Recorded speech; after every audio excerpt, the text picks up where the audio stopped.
Hello and welcome to Spatial Data Hub. In this video, you will learn how to fix invalid geometries that come up when running any process.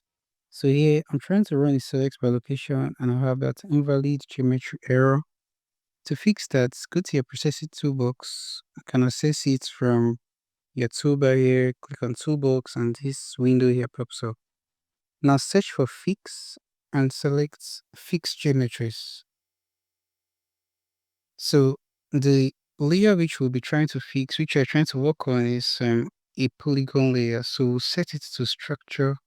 Of course, you set your input layer here, which is the layer you're trying to fix. And then you can save the output layer to a file or let it be as a temporary file as the case may be. When you're done, click on run and it's fixed. So now let's go back to this process which we're trying to run. Go back to parameters. Now, instead of using these random passwords which we used earlier, we'll be going to the fixed geometry which has just been created. This is fixed geometries. Now we run this and it runs correctly. So that will be it for this video. Let me know if it works out for you in the comment section. Do well to reach out to me if you have any questions, and I'll see you in the next video.